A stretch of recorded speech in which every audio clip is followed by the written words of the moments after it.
Hello ಗೆಳೆಯರು, welcome to S ಪಿಚಿನ್ Kannada channel.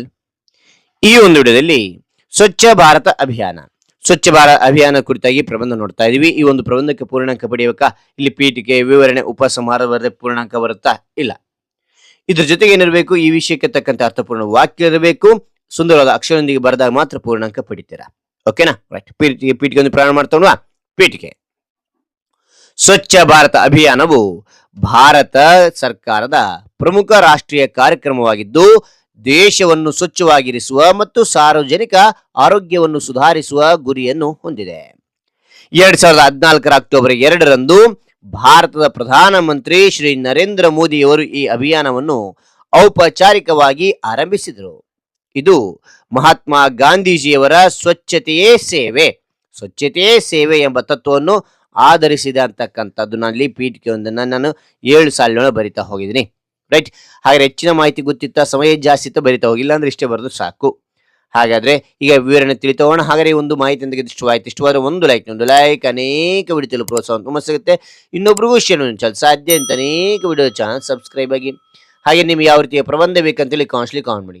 ಆ ಒಂದು ಪ್ರಬಂಧ ನಾನು ಬರೀಲು ಪ್ರಯತ್ನ ಪಡ್ತೇನೆ. ರೈಟ್. ವಿವರಣೆ ನೋಡ್ತೋಣ. ಸ್ವಚ್ಛ ಭಾರತ ಅಭಿಯಾನವು ದೇಶದ ಸ್ವಚ್ಛತೆಯನ್ನು ಸುಧಾರಿಸಲು ವಿವಿಧ ಆಯಾಮಗಳಲ್ಲಿ ಕಾರ್ಯಕ್ರಮ ನಿರ್ವಹಿಸುತ್ತದೆ. ಪ್ರಮುಖ ಅಂಶಗಳನ್ನು ನೋಡುವುದಾದರೆ, ಪ್ರಮುಖ ಅಂಶಗಳಲ್ಲಿ ಪಾಯಿಂಟ್ ವೈಸ್ ನಿಮಗೆ ತಿಳಿಸ್ತಾ ಹೋಗಿದ್ದೀನಿ.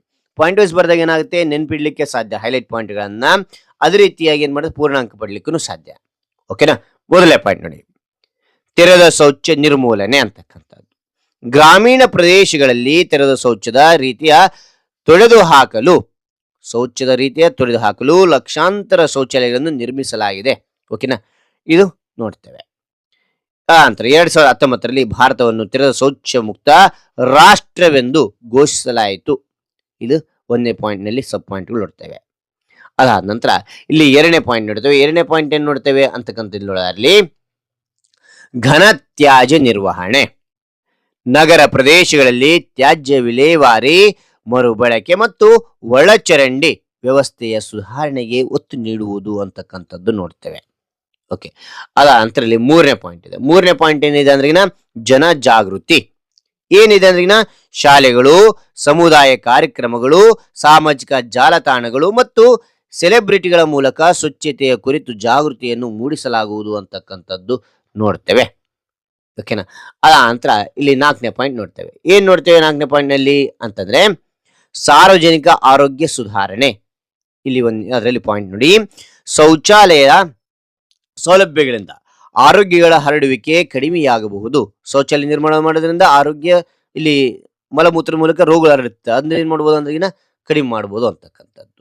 ಸ್ವಚ್ಛತೆಯಿಂದ ಮಹಿಳೆಯರ ಸಂರಕ್ಷಣೆ ಮತ್ತು ಘನತೆ ಉತ್ತೇಜಿಸಲಾಗಿದೆ ಅಂತ ನೋಡ್ತೇವೆ.